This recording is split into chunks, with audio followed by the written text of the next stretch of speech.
This is News 8 Now this morning.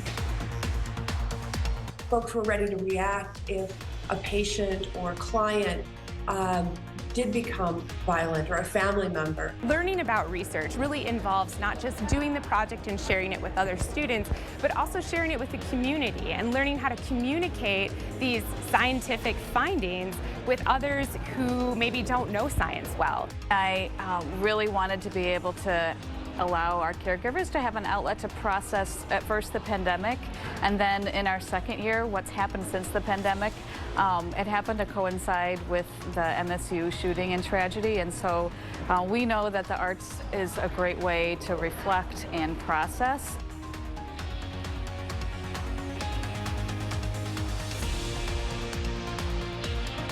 Good morning, everyone. That was your morning eye-opener. I'm Sophia Pullman. And I'm Derek Sibley. It is Thursday, April 20th. One more day until Friday. Got that pre-Friday feeling right Is it going to be 80 tomorrow? No. Straight up no. Sorry to tell you that. Yeah, we got some cooler air coming in, especially this weekend too. So get ready for that. So temperatures are going to take a huge dive. Bundle up. Bundle up. And also might want to bring that umbrella here with you this morning. I know the rain has pretty much come to a close right now, but we got more here coming in as we speak, and we'll get to that in a second. I do want to go ahead and start off by showing you what's happening right now across the area, and only a few leftover showers here across portions of the Coulee region here at the moment. But the majority of the heavier rain has moved its way towards the east, as you can see there on the local radar picture. However, see all that batch of heavy rain and lightning activity down to our southwest in Iowa? Well, that is moving in our general direction and will be here later this morning. And that's going to give us some more rain chances to work with, especially by 10 o'clock. Not listed here, but you can see here we will be talking about some off and on rain here throughout the day, as we're kind of stuck under this wet pattern for today as well, with temperatures mainly in the 50s, especially by this afternoon, and then watching for a few more isolated thunderstorms between 3 and 5 p.m. as a matter of fact here as well. Allergy report today is low for everything, but for tomorrow, the ash and birch pick up to the medium side, and the tree pollen will also increase to the high side for tomorrow too. I'll have a check on your full weather forecast coming up in just a bit. Sophia? Thanks, Derek. Let's get to some news this morning. River levels are rising across the Mississippi River, and we saw the effects across our viewing area. Governor Tony Evers has declared a state of emergency because of flooding, which allows the National Guard and state agencies to use extra resources. So we do caution drivers to be careful when they are on the road. People living in Necedah near the area of last week's wildfire are being given bottled water to drink while health officials test their drinking taps. According to the Juneau County Health Department, the fire burned through a former junkyard that might have had toxic waste. State and local officials are taking soil and drinking water samples to make sure the water is clean and safe. Around 90 acres burned last week in what's been named the Jack Pine Fire. The future of a Town of Campbell footbridge is up in the air. The Department of Transportation wants to transfer ownership to the town, but town supervisors say future repairs could cost the town $20 million that they don't have. News 8 Now's Emily Haugen explains why some are fighting to keep it intact. The roads we take every day just try to stay positive. Become part of us. We use it quite a bit just to go on walks, to take our dog for a walk. Brett Benicki takes the Interstate 90 footbridge several times a week. A lot of kids still use that. They bike across it and walk across it, especially the walk to school day that they have. The county and state are currently responsible for that bridge. Soon, that might not be the case. State approached the town board and said that they were planning on repairing the pedestrian overpass over I-90. Then once that was repaired, ownership would be transferred to the town of Campbell. Town Supervisor Mitch Bromer says the town, which operates on a $1.1 million annual budget, can't afford to maintain it. Benicki and a number of community members want to keep the bridge. We just don't want to be just 5 people making the choice. Like, let the town make the choice. Right now, Benicki says it takes about 0.4 miles or 10 minutes to walk from his house to the grocery store. If Campbell loses the bridge, that would stretch his walk to 30 minutes, half of which would be along a busy main road. The amount of semis going on those roads has picked up a lot, and it doesn't take much. You can't really put a price tag on a small child or any life. Bromer says a few years ago, the board voted to take care of the bridge. But since then, things have changed. We've discovered that we have a major water problem with PFAS contamination, and we need to put in a municipal water system. That changes the dynamic on the funding for, this bridge. Money, Bromer says, the town doesn't have. Banicki believes the bridge is worth it. If the town does want it, then we should keep it and figure a way how to make it safe and make it last. Yet a count made a few years ago tells Bromer it might not be worth millions in repairs down the road. Roughly 68 people cross the pedestrian bridge every day. Then you have to ask yourself, are 4,400 people willing to subsidize 68 for the pedestrian bridge? In the town of Campbell, Emily Haugen, News 8 Now. Bromer says the town would potentially go to referendum to decide what to do with the bridge. The town plans to hold an informational session with the Department of Transportation in early May. We will share the date of that meeting when it is set. The superintendent of La Crosse Schools says a new citizens committee can help the district plan for long-term success. Superintendent Aaron Engel says the facilities advisory committee is a new way to approach the community after the previous focus groups and surveys led to a failed November referendum. Engel says the roughly 25-person committee is full and starts today. He says the committee members will make suggestions to the school board using their diverse community viewpoints. Organizations associated with the school district, organizations within the community, parents, community members, and we were thoughtful about choosing people that were vocally against the referendum. We want this process to be successful, and so we included viewpoints from both sides of that last issue to ensure that it represents all viewpoints in our community. The committee will meet monthly for the next 8 months, starting today from 6 to 8:30 p.m. at Hogan Administrative Center. The public is welcome to attend and can provide written comments. When doctors, nurses, and other healthcare workers get ready to see patients, they also have to look after themselves. The healthcare industry has one of the highest rates of injury caused by workplace violence. News 8 Now's Dua Ishrar explains how a new piece of legislation may help. Every morning, Clark Draxler walks into work and puts his patients first. I enjoy working at the bedside still, enjoy taking care of patients. That's becoming harder to do when Draxler's safety is at risk. The patient wanted a room with a different space or a different window and had threatened to punch me. Nationwide, threats and violence against healthcare workers are on the rise.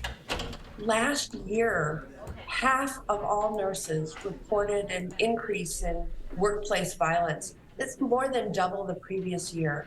That's why Wisconsin Senator Tammy Baldwin is introducing the Workplace Violence Prevention in Healthcare and Social Services Act. Frontline healthcare workers and social workers deserve to work in a safe environment free from violence. The bipartisan legislation will require healthcare employers to have a prevention plan, including ways to identify and flag clients with a history of violence.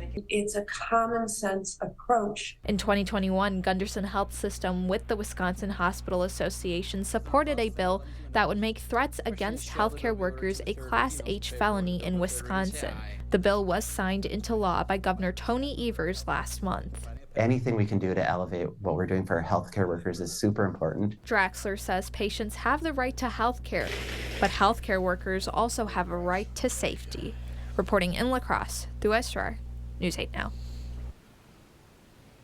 The bill is supported by roughly 30 members of Congress, including 3 House Republicans, and has been referred to the Committee on Health, Education, Labor, and Pensions. Gunderson Health System says masking for patients, visitors, and staff will be optional starting next Monday. The change comes as COVID vaccines are widely available and as community COVID spread levels have remained low. The health system says it will keep monitoring community levels and change their masking policy as needed. Masks will still be available at building entrances and registration desks. Anyone can still choose to wear a mask inside. The Coulee Region Humane Society has some big plans and they're asking for everyone's help. The CRHS wants to add more space to include a medical suite that would help animals get immediate veterinary attention. More space would mean more housing, education, dog training, and other programs. They already have 80% of the funding and are asking the public to help with the rest. We have the donation link on news8000.com. Winona State University students celebrated their hard work at the 2023 Research and Creative Achievement Day. 165 students from 15 different departments presented their projects, which ranged from independent studies to creative presentations. The Achievement Day also helps college students build their communication skills. One professor says after 17 years, the research event has expanded beyond just scientific projects. Learning about research really involves not just doing the project and sharing it with other students, but also sharing it with the community and learning how to communicate these scientific findings with others who maybe don't know science well. Both undergraduate and graduate students presented projects during the event. Still ahead on your morning news, disposable diapers pile up in landfills, but an old-fashioned approach may offer a green substitute. And a farm in England has found a way to take the term liquid gold to a whole new meaning. That and more coming up this morning. For now, we're sending you to break with something to put the good in your morning. You might say this National Day gives identical twins an advantage. Today is National Look-alike Day. While twins can pull that off easily, don't count yourself out. Try searching through your closet or drawers and find a perfect look to match with someone all day long. National Look-alike Day started in the 1980s when some reporters in Pittsburgh saw a man who looked just like actor Humphrey Bogart.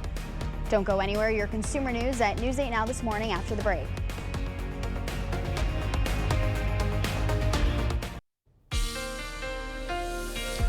Well, we are drying out here, but we are watching another round of showers and thunderstorms getting ready to move into the area. Right now, it's positioned across portions of western Iowa with some embedded thunderstorms and lightning activity. This is moving in our general direction and should be here by later this morning, so we'll keep you updated on that. In the meantime, here's a look at your dog walking conditions. Cloudy skies for the morning, also into the afternoon, and watching some chances of thunderstorms as we head into those evening hours, so we'll keep tabs on that. Let's get checked now on your zone forecast today, looking at highs into the upper 50s, low 60s this afternoon. 67 in Soldiers Grove, 67 as well in Steuben. And as we head to our central zones, upper 50s to low 60s here with 61 today in Trempealeau. Meanwhile, in the Chippewa Valley, we're looking at highs in the 50s, 55 degrees in Eau Claire this afternoon. So for your schoolcast this morning, you might want to bring that rain umbrella here with you, as we will be watching for some of those showers move through. 42 degrees, pack a rain poncho with you, not a bad idea either. 58 degrees, a couple of isolated thunderstorms on the way back home this afternoon.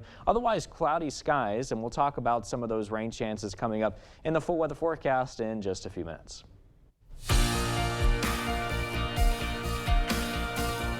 In your consumer news this morning, every parent knows that a new bundle of joy comes with other bundles too, dirty diapers. Nina Lassam, owner of Diaper Kind, is helping families make a greener choice. For about $40 a week, the company supplies 90 organic cotton diapers to customers. The company takes the dirty diapers to wash and pH test and inspect for stains, then returns them to be used again. Lassam, a mom herself, says cloth diapers can also help potty training happen earlier. That's one of the huge cost savings of cloth diaper services, is that you use them for a much shorter amount of time. According to the EPA, disposable diapers account for more than 4 million tons of municipal waste every year. They can take up to 500 years to decompose. Companies similar to Diaper Kind are working to make cloth diapers popular again with modern designs. The Environmental Protection Agency announced plans to apply the Biden administration's $23 billion clean energy loan program. This was funded by the Inflation Reduction Act. EPA will work through nonprofits to distribute the funds through a competitive process. The funds will be split to help finance tens of thousands of clean energy projects, low-income and disadvantaged communities, as well as the Solar for All grant competition. It's estimated there are about 2 million livestock farms in the United States, which makes for a lot of manure. One company in England found a green solution to that stinky problem. CBS's Ian Lee reports from Cornwall. 7-year-old James is the future of his family farm, and he's also shoveling the farm's future. It is a form of liquid gold, isn't it? Because you can't do much without slurry. It's an incredible form of fertilizer. That slurry, or liquid cow patties, are powering this English farm. The power of poo. Cow waste gives off harmful methane. Instead of leaking it into the atmosphere, it's captured and turned into fuel. Cornwall company Bennamann created the system to capture and process the gas. The bottom layer is the dirty gas, the upper layer is the processed gas. That's correct, yeah. How much gas can you produce in a day? In a day, we can produce half a ton. That's enough to run this New Holland tractor for about a week. Well, we call it the T6180 methane power, but my children call it the cow fart tractor. Scientists estimate livestock are responsible for 14% of global greenhouse gas emissions. Dairy and cows have been sort of demonized for destroying the ozone layer, and that's absolutely wrong, because in fact what we're doing here is we're promoting dairy as a way of reducing fossil fuel usage. The next step is developing a methane-powered generator to take the farm completely off the grid. Milking, lights, the whole bang, like it'll all be run off poo. And you have a new appreciation for the poo too? Yes, I do. Before, when you're in here cursing it and moving it around, now you still curse a little bit, but you just think of the greater good, don't you? Because it's doing amazing things. The stench of going green never smelled so good. That county in England is even buying some of the farm's carbon-friendly fuel to run government vehicles that repair local roads. New Holland and Bennamann predict if all the waste in the UK was utilized, they could provide about 10% of the country's energy needs. That's it for your morning consumer news. Let's check in with Derek in today's forecast. All right, thanks so much for that, Sophia. Sure is a wet start out there this morning, as you can see behind me from City Cam 8 in downtown La Crosse. Now, luckily, the majority of the heavier rain here from early this morning has moved out. Here's what it currently looks like in La Crosse: 43 degrees with cloudy skies, visibility at 10 miles, winds out of the east-northeast at 8 miles an hour. Meanwhile, for you in Eau Claire, also looking cloudy, a little cooler here. Temperatures at 37, east-northeast winds at 8 miles an hour here for you this morning.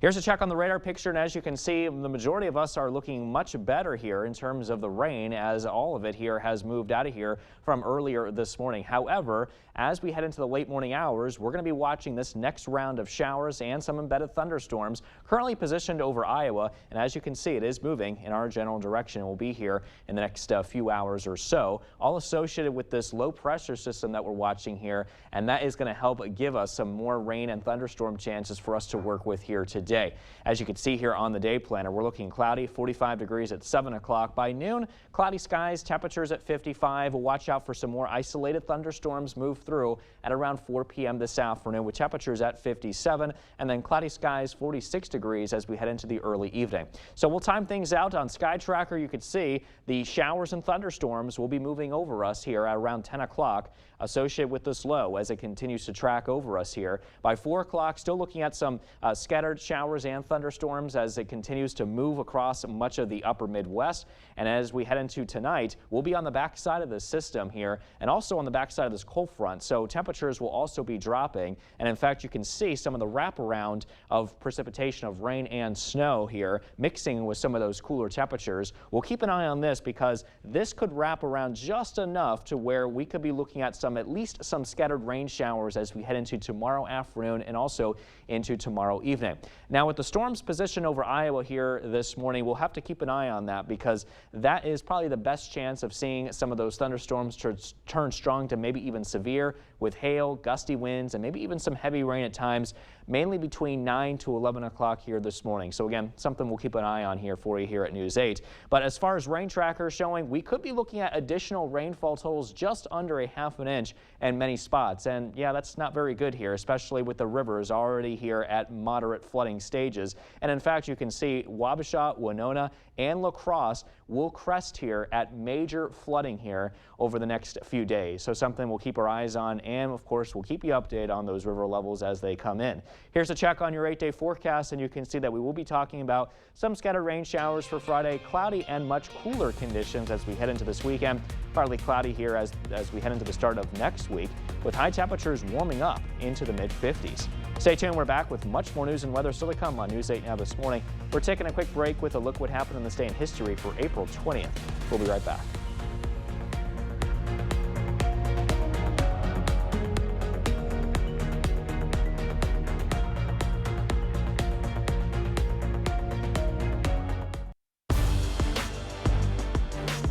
Welcome to the Blitz. Slow week for the high school spring sports season because of the weather, but a perfect day yesterday for all the Holmen athletes to gather in one spot and be recognized for officially announcing the next chapter of their academic and athletic careers. A packed fine arts center at Holmen High School. 17 students signing their letter of intent. Let's showcase them all. First up, Peyton Atkins. She'll be heading to Midland University for dance. Then it's Kayla Allen's turn. The soccer standout will pursue the next chapter of her career at St. Cloud State. Also pursuing soccer at the next level will be Taylor Bemnister. The senior will hit the pitch at UW Eau Claire. Next up, Gavin Bromwell, the senior linebacker, will pursue football at Coe College. Carter Galt signing his letter of intent to play golf at Wisconsin Lutheran. Tucker Gegenferdner will be swinging for the fences as he plans on playing baseball at Lakeland University.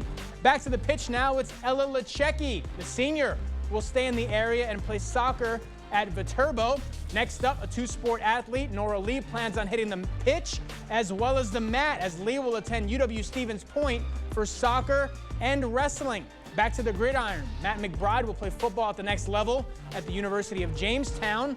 Also pursuing football is Tyrus McCoy. The senior will play D1 football in the Big Sky Conference at Montana State. Hogan Schneider plans on staying close to home as he heads to St. Mary's to play soccer. Cade Smith signing his letter of intent to play golf at Southwest Tech. Time for the Tengblad twins now. First up is Drew. The senior will be in the front court at UW River Falls. Joining him on the hardwood is his twin brother Reed. Both guys will look to get the Falcons back on track in the WIAC. Next up, Molly Twitchell. The senior will be heading to UW Stout for cross country as well as track and field. Elliot Waldron will be staying in lacrosse to play soccer at Viterbo. And last but certainly not least, Andrew Weiss will be joining the Mavericks wrestling squad at Mankato State. A big congrats to all 17 athletes for officially taking that next step. On the baseball diamond, Aquinas keeps its undefeated record intact as the Blue Golds get another conference win. 6-3 the final at home over rival Central. 6 solid innings for Tanner Peterson, just 2 earned runs allowed. Cole Keppel goes 2 for 2 with an RBI. Blue Golds improved to 6-0 on the year, 4-0 in MVC play. Brewers looking for the sweep in Seattle. They're down 1 in the 7th. Not anymore. Here comes the crew. Bryce Terang in the left. 2 runners come in. Milwaukee jumps in front. 3-2. Still in the 7th. 2 on for Rowdy Tellez. The big man comes up big for the Brewers. Line drive back up the box. Luke Voigt comes in. Terang right behind him. A 5 spot for the Brewers in the 7th. And in the 9th, Mariners cut it to 2. They load the bases, but Matt Bush buckles down, gets the pop up to third, and that will seal it. The Brewers complete the sweep in Seattle. 5-3 the final as Milwaukee wins its 4th straight game. Well, no Giannis for the Bucks. No problem at all. Milwaukee setting a new playoff franchise record in this one. Bucks with a monster first half, 81 points before the break. It's the most first half points ever by the Bucks in a playoff game. Drew Holiday and Brook Lopez combining for 40 of those 81. Second half, more of the same. Bucks even the series at a game apiece. They take game 2, 138-122. That's going to do it for the Blitz. We'll see you tonight. A Michigan hospital is turning the COVID-19 pandemic into art. Sparrow Hospital in Lansing unveiled a new art exhibit where N95 masks are displayed with words of encouragement. More than 50 artists contributed to the installation. Dr. Amy Odom says that this is an outlet to process both the pandemic and the mass shooting tragedy at Michigan State University. I really wanted to be able to allow our caregivers to have an outlet to process at first the pandemic, and then in our second year, what's happened since the pandemic. It happened to coincide with the MSU shooting and tragedy, and so we know that the arts is a great way to reflect and process. This is the second year of the art exhibit. As waters keep rising across Minnesota, state leaders sounded the alarm on a new health hazard. Floodwater can carry all sorts of hazardous material from raw sewage to oils and pesticides. The bottom line is, if that debris gets into your drinking water, you absolutely don't want to drink it.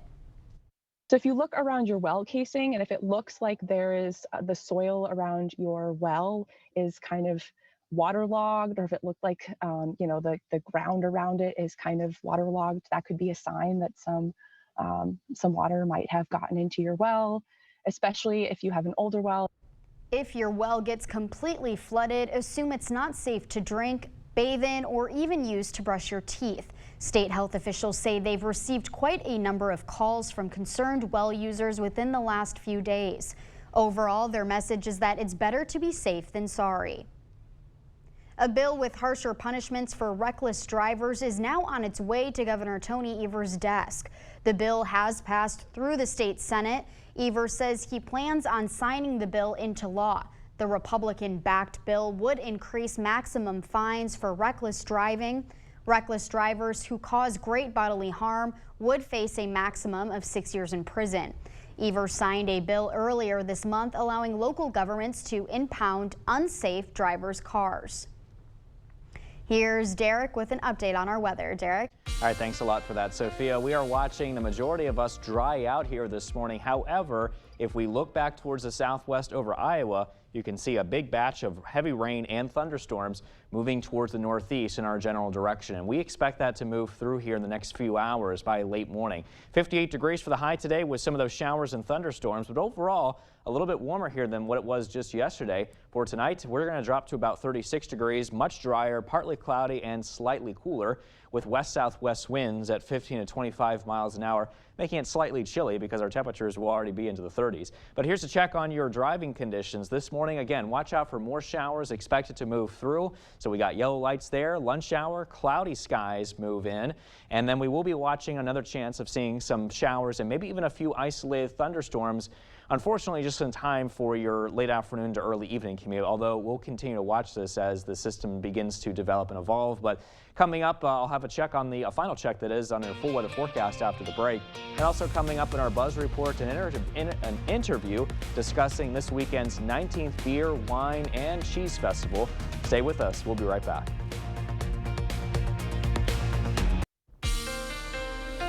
Well, it sure is much drier across the area this morning, as you can see behind me from City Cam 8 in downtown La Crosse. However, it's still very cloudy out there, and we expect more showers and storms to roll in later this morning. Get to that in a second. Here in La Crosse, it's currently cloudy, 43 degrees, east-northeast winds, light at 8 miles an hour.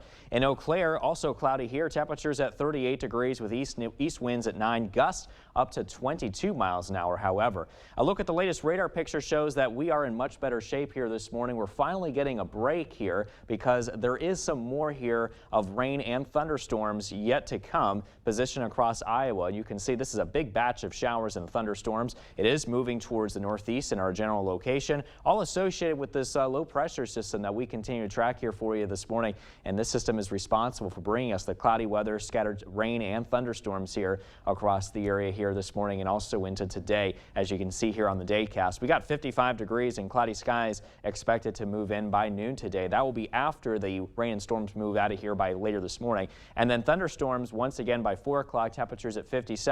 Cloudy skies for the evening, 46 degrees at 8 o'clock this evening. So this low will continue to move our way. Here comes the next round of showers and storms moving through by 10 o'clock this morning. And then as we fast forward into around 4 o'clock, you can still see some scattered rain and thunderstorms associated with the system as it continues to move through. We'll be looking drier, though, on the backside of the system as we head into tonight here. This going into 10 o'clock, you can see will be in much drier conditions by that point. And also starting off tomorrow morning, looking dry, but you can see the precipitation wrapping around the backside of the system in the form of rain and snow here. That is going to move our way, but because the temperatures will be a little bit warmer here in our neck of the woods, that means that we will be looking at just some leftover scattered rain showers as this wraparound continues to move in here for tomorrow afternoon to the evening. So a level 1 marginal risk of severe weather is still in effect here across most of the Coulee region, especially central and towards the south, from this next round of showers and storms moving through Iowa at this point, moving in here between around 9 to 11 o'clock this morning. That could produce some hail, gusty winds, even some heavy downpours at times, which could cause some flooding. Now, speaking of the heavy rain, we could be looking at additional anywhere between a quarter of an inch to just around under a half inch of rain in many spots around the area. And of course, that's never good news, especially since we're still watching these very flooded river stages here for you. As you can see, Wabasha, Winona, La Crosse, and Trempealeau all currently running at moderate flooding stages, and they are expected to crest here in the coming days, especially in the Wabasha, Winona, and La Crosse area, where we could be looking at some major flooding potential with this as the rain continues to move through across the area. So here's a check on your 8-day forecast. We're going to be looking at some cloudy and cooler conditions as we head into this weekend, highs into the 40s. Now next week, we get a big turnaround in temperatures. They're going to warm up into the mid to upper 50s for much of next week under partly cloudy skies, and low temperatures mainly into the 30s.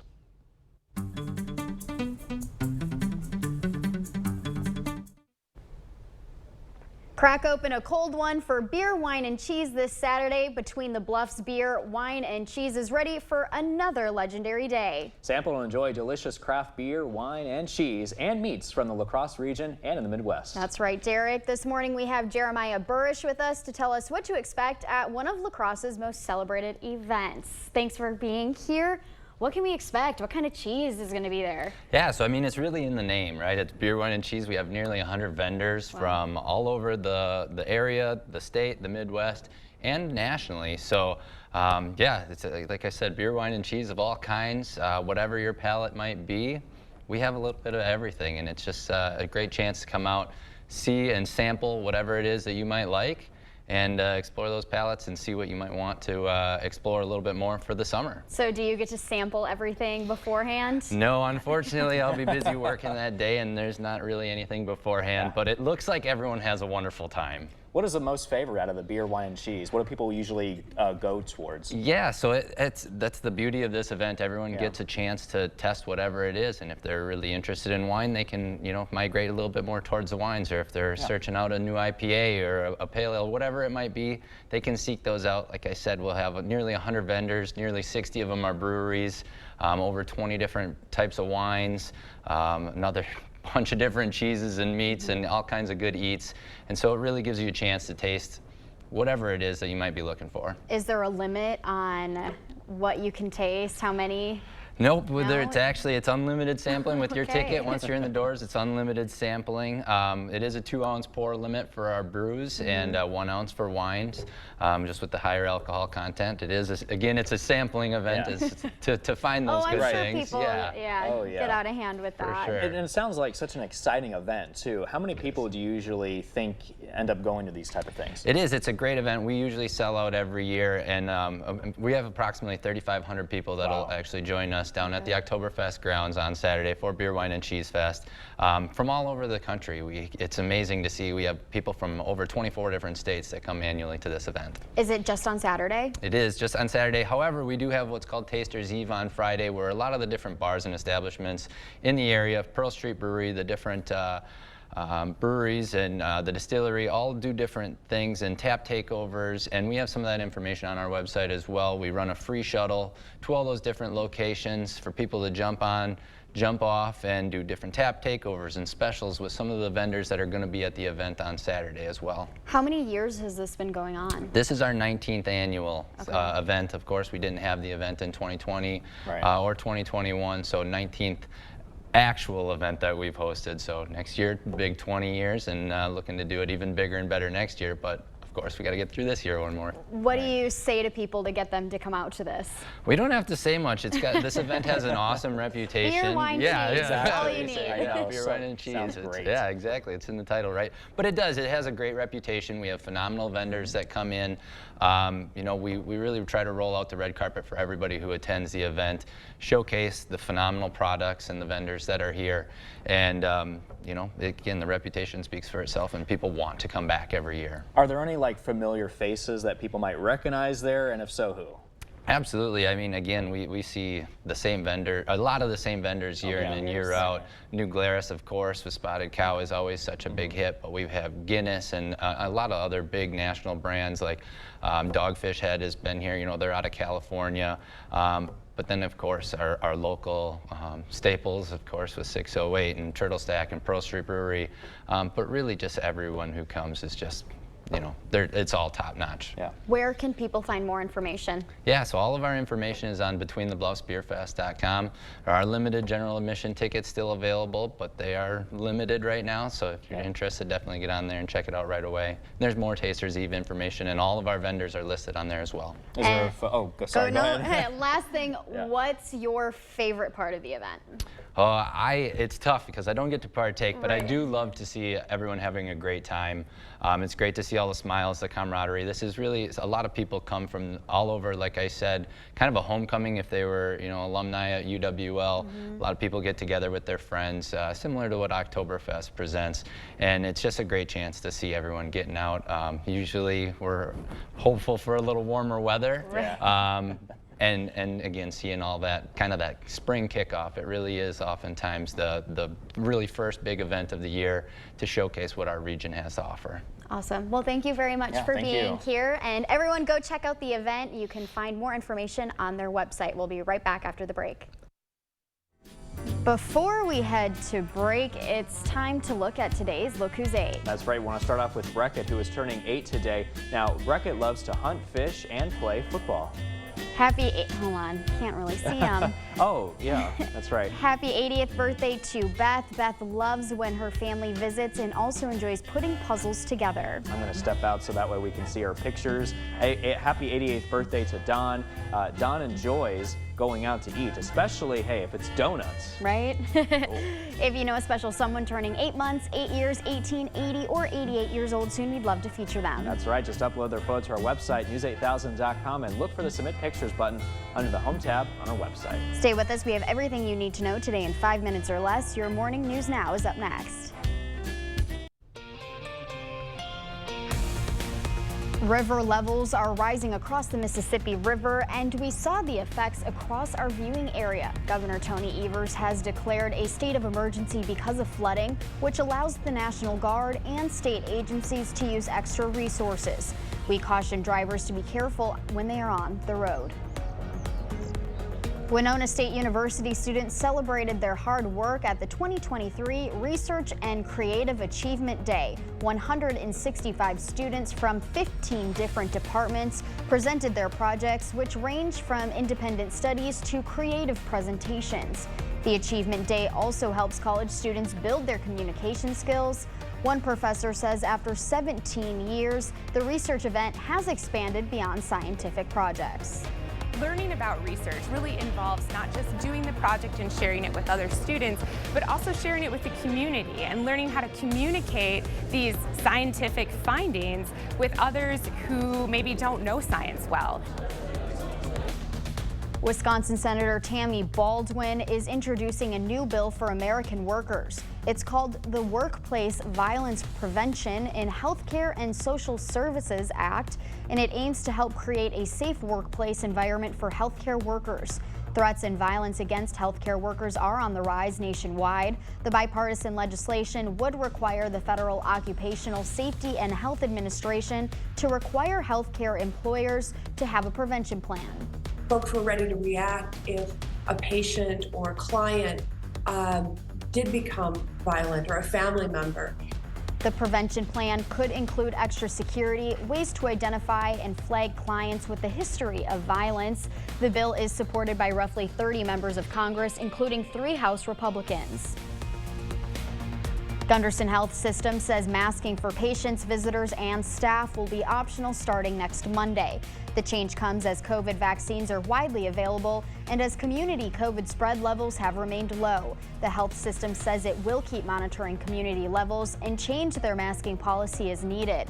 Masks will still be available at building entrances and registration desks. Anyone can still choose to wear a mask inside. The Department of Transportation wants to fix up the I-90 bridge and transfer ownership to Campbell. However, town supervisors say future repairs could cost the town $20 million that it doesn't have. Brett Banicki is a Campbell resident who takes the bridge several times a week. The bridge serves as an important community connector that also keeps area kids safe. The alternative route for pedestrians is a major main road. The amount of semis going on those roads has picked up a lot, and it doesn't take much. You can't really put a price tag on a small child or any life. If the town does maintain the bridge, Bromer says town property taxes would have to go up. One option, Town Supervisor Bromer says, is for the town to go to referendum. Big plans are in the works at the Coulee Region Humane Society, and they're asking for everyone's help. The CRHS wants to add more space to include a medical suite that would help animals get more immediate veterinary attention. More space would mean more housing, education, dog training, and other programs. 80% of the funding is already in place, and CRHS is asking the public to pitch in for the rest. We have a donation link on news8000.com. That umbrella and rain punch are with you this morning as we are expecting more rain showers to move in later this morning, and we will be getting another break here in the rain between 11 to 1 p.m. And then a chance of isolated thunderstorms are possible into the afternoon hours between mainly 3 to 5 p.m. here today, with temperatures mainly into the mid to upper 50s this afternoon. Now for tomorrow, slightly cooler, scattered showers, high of 52. Looking at cloudy and cool conditions for this weekend, highs into the 40s. Now next week, we're going to start off partly cloudy. High temperatures will be warmer into the mid to upper 50s. Cloudy, cooler, but I am seeing the sun graphic kind of peak out for starting next week. Yeah, so at least that will be in our favor I'll look forward to that. Yeah. Thanks, Derek. And thank you for watching News 8 Now. Don't forget to keep up with the news of the day. On news8000.com, we'll have the latest updates to today's top stories on News 8 Now at noon. Have a great day, everyone, and thank you for watching News 8.